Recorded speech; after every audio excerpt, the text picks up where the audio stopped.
Jadi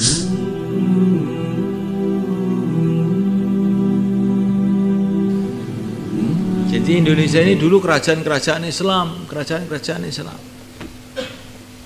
Semua dari Sabang sampai Merauke sampai Irian sana.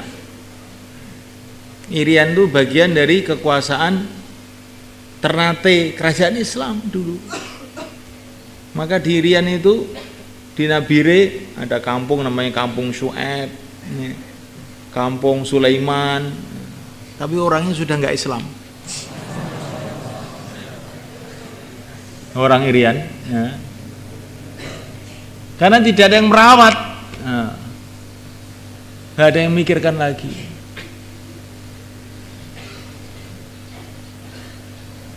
Di sedikit saya cerita sejarah ini, karena sejarah itu penting. Wadzakirhum biayyamillah, dalam Quran kita diperintah untuk belajar sejarah. Dzakirhum, ingatkanlah mereka biayyamillah, dengan hari-hari pertolongan Allah. Maksudnya suruh baca sejarah. Maka kemarin apa itu saya ke Surabaya, ada orang tanya mau kemana? Mau ke Gubernur Jawa Timur, saya bilang gitu. Ke Gubernur Jawa Timur? Nah masa malam-malam begini mau ke Gubernur? Kamu tahu Gubernur Jawa Timur? Tahu Mbah Karwo? Bukan. Gubernur Jawa Timur itu Sunan Ampel. Loh, Gubernur Jawa Timur Sunan Ampel. Itu sih penerus-penerusnya saja. Dia bilang Gubernur Jawa Timur itu Sunan Ampel.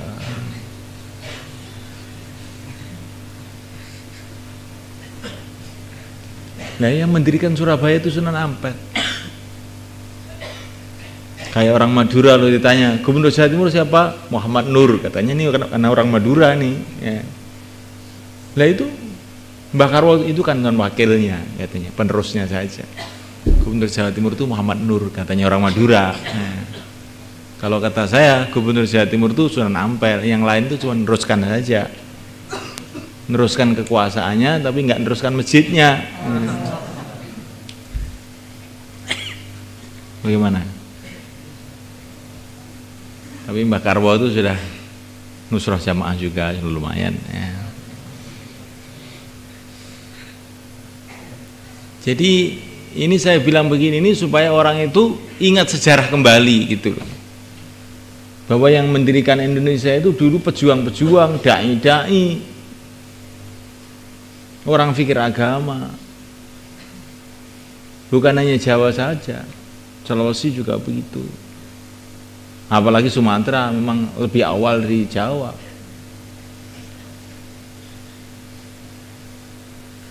Kok bisa sekarang itu jadi nggak karu-karuan itu bagaimana?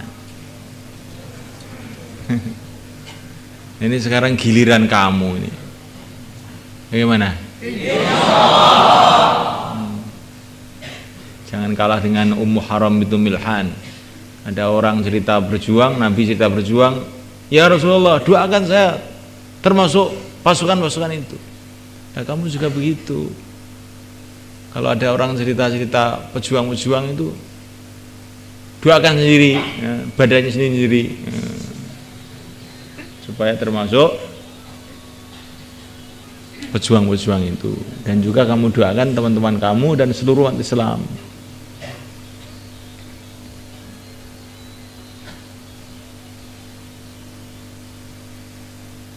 Indonesia ini Masya Allah, sejarahnya itu memang sejarah Islam, memang kebanyakan umat Islam.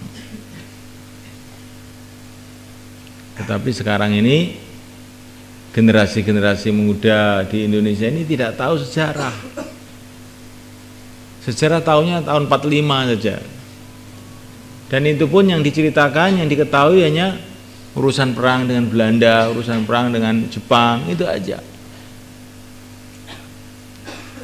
Bagaimana kok bisa wujud Nusantara ini? Nggak pernah dibahas. Apa yang menyatukan Nusantara itu apa sebetulnya? Yang menyatukan Indonesia itu sebetulnya apa? Yang menyatukan itu karena orang-orangnya itu adalah ilaha illallah Muhammadur Rasulullah. Itu sebetulnya. Lah kalau tidak sama-sama Islam untuk apa bersatu? Ya enggak? Orang Jawa bahasanya sendiri, orang Sunda bahasanya sendiri, kok mau bersatu? Karena dulu orang Sunda sudah masuk Islam, orang Jawa masuk Islam, menyatu. Sumatera dengan Jawa kok mau bersatu? Alasan apa? Pulaunya lain, bahasanya lain, orangnya pun lain.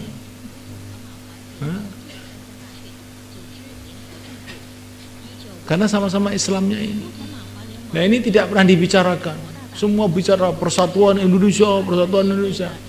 Persatuan Indonesia itu kalau Islam kuat jadi bersatu Indonesia.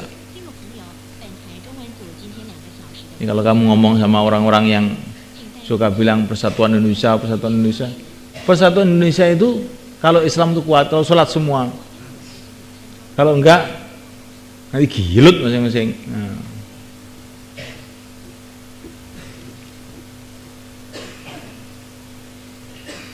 Karena tidak ada kesamaan di Indonesia, tidak ada kesamaan. Sukunya lain, orangnya lain, bahasanya lain. Bhinneka Tunggal Ika. Iya enggak? Bhinneka Tunggal Ika itu setelah bersatu, bukan sebelum bersatu itu orang Indonesia disatukan dengan Bhinneka Tunggal Ika, bukan. Setelah bersatu ada orang ngomong ini Bhinneka Tunggal Ika. Itu zaman dulu itu sultan-sultan Malaysia itu family semua dengan orang-orang Jawa ini. Sultan-sultan Malaysia itu. Begitu juga sultan-sultan yang ada di Patani, yang ada di Filipina. Kebanyakan masih ada hubungan-hubungan family zaman dulu itu. Dengan sultan-sultan yang ada di Sumatera dan sebagainya. Kebanyakan. Kalau tidak family ya ada hubungan. Karena sama-sama Islamnya itu. Itu silsilahnya ada ini oleh Habib Thohir, itu sudah ditulis tuh buku-buku sejarah silsilah sultan-sultan Indonesia dan sekitarnya. Itu saya punya bukunya, ini bukan ngawur. Kamu kira ngomong seenaknya aja, ini ada bukunya. Jadi bukan hanya hubungan agama saja, memang hubungan nasab pun mereka ada hubungan. Kawin satu sama lain. Jadi ringkasnya itu Islam itu telah banyak sekali memberi manfaat kepada Nusantara ini, baik dari segi zahir maupun batin, segi dunia maupun segi akhirat. Saya waktu di Kalimantan Barat di kerajaannya Sultan Muhammad Al-Qadri, ya. Di situ ada tulisannya itu. Bagaimana beliau dari Sulawesi naik kapal melalui sungai sampai ke tempat kerajaannya yang sekarang itu. Terus mendirikan kerajaan di sana dan menyebarkan Islam di sana, di Kalimantan Barat.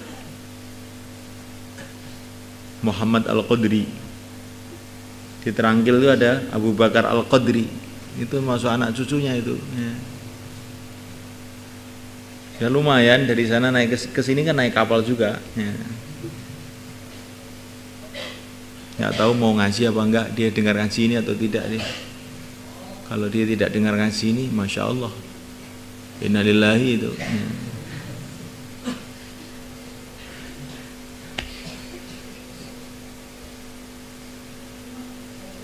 Itu masjidnya itu di atas sungai sampai sekarang udah berapa ratus tahun itu masih utuh. Pernah Kalimantan Barat mana? Orang Kalimantan Barat mana? Angkat tangan. Kalimantan Barat. Nah, pernah ke sana kamu? Belum pernah ke itu? Astagfirullah. Ini sejarah ini penting kamu, supaya timbul semangat. Bayangkan itu Muhammad Al-Qadri itu orang dari Yaman sana, terus ke Sulawesi, terus ke nyebarkan agama di Kalimantan.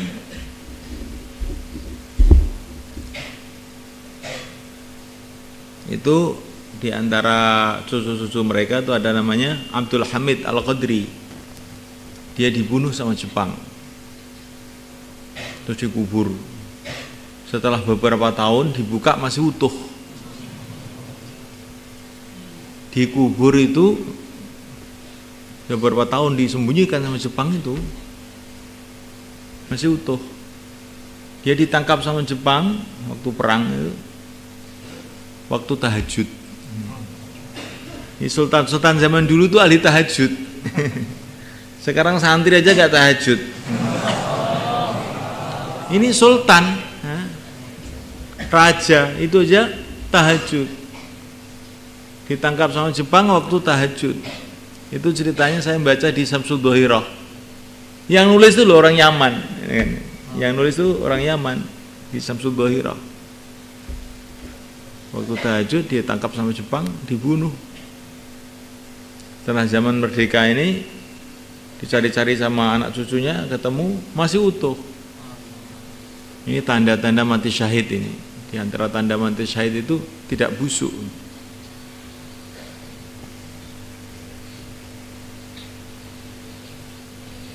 Masya Allah.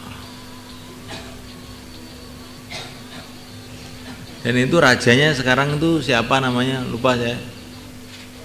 Itu kemarin istimewa di Jakarta itu ikut 3 hari. Rajanya itu. Kamu orang Kalbar tahu loh itu. Dan orang-orang Al-Qadri itu di Temboro banyak ini. Yang di Daurah 2 itu namanya siapa itu yang sudah pulang itu? Yang dari Ketapang itu. Abdurrahman Al-Qadri apa siapa itu?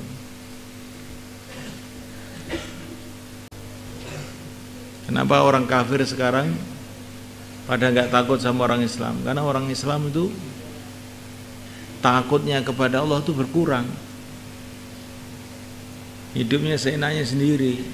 Akhirnya orang-orang kafir, bahkan orang-orang Islam sendiri juga seenaknya sendiri. Barang siapa yang takut kepada Allah, Allah akan jadikan hamba-hambanya takut kepada dia.